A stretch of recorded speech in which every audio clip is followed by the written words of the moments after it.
Hey, how you all doing? How was your month of June? I hope you guys had a great time. I had a fairly great month.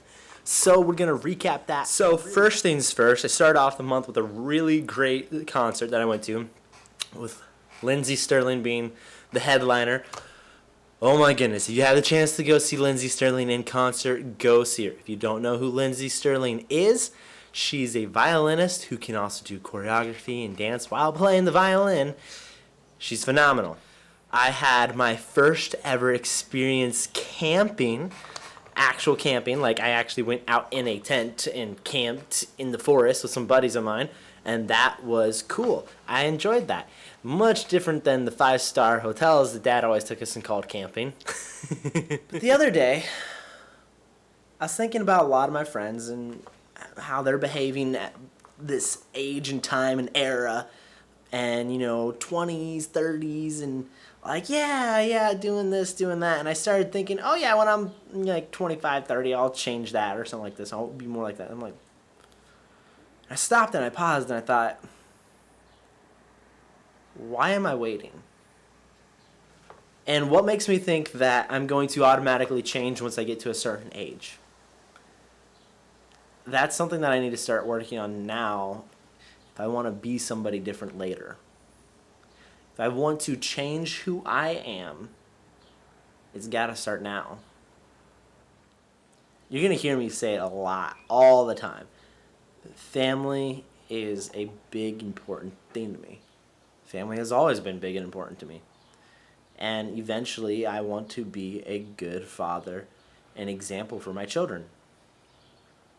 But I've always heard, and I've even used, I'm guilty of using this phrase, well, if I'm half the man that so-and-so was, whether that be your father, your grandfather, your uncle, some other person like this, and saying, oh, if I'm half the man that they were, I'll be doing great.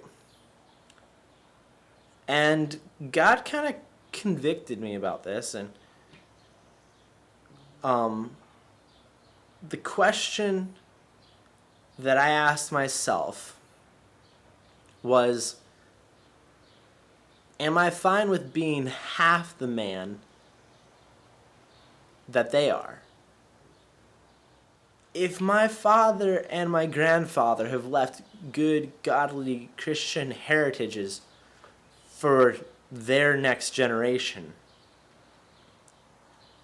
and they've set the example, but Christ is the ultimate example, why do I say, well, if I end up half, so if they're here and I end up half, should I not say, and should I not purpose in my life that if they were here, that the only obvious conclusion is, since I can see their mistakes, since I can learn from their mistakes, and as long as they're still alive and I can ask them, the future them who learned from all these past experience, doesn't it make sense to ask yourself and purpose yourself to become at least twice the man that they were? Now, I'm not saying like you put them to shame because you just became so awesome and you're like, oh, look at me, I'm so prideful, I'm just like twice the man you were, what? No. But for a teacher, what is the greatest honor that you can have besides teaching somebody who then expounds upon and surpasses you? I think of a martial artist. If you have a person who teaches a child martial arts and that child becomes a phenomenal martial artist and then surpasses their master, doesn't that bring great honor and respect to the master who taught them?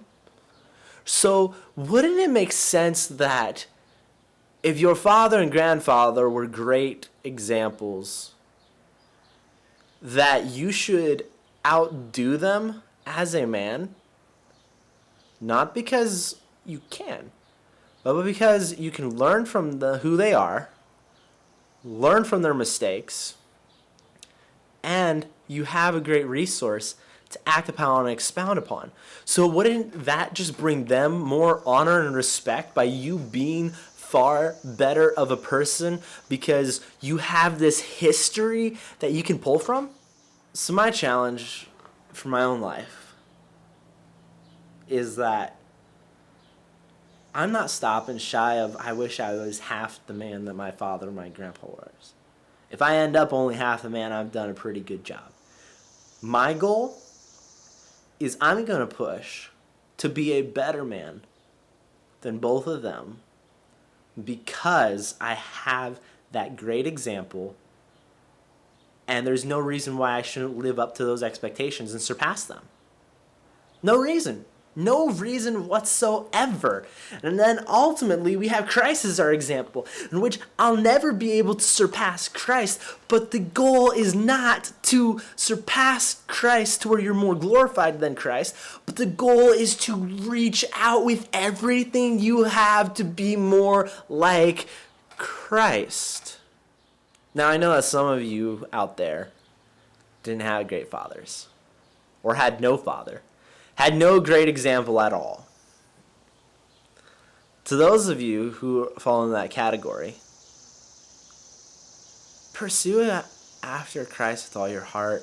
Learn from godly men. If you know somebody who was a godly man or a godly father, learn from them. Ask them questions. Don't be so prideful thinking that you've got it all figured out and that it's all peachy when it's not. Take some time, humble yourself, and go, I can learn from them. And if I learn from the past so I don't repeat mistakes, wouldn't that be far better?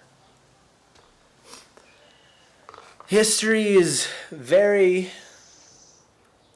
very clear on this subject that if you don't know it, you're doomed to repeat it. So just ask. Learn. Talk to other people. A lot of people don't have life figured out. I don't have life figured out. But I'm in a journey with the one who created life. And as I'm running towards him and pursuing after him, the only answers that I need are found in the Bible. The only answers that I need are, what do you want me to do, Jesus? Whatever he wants me to do.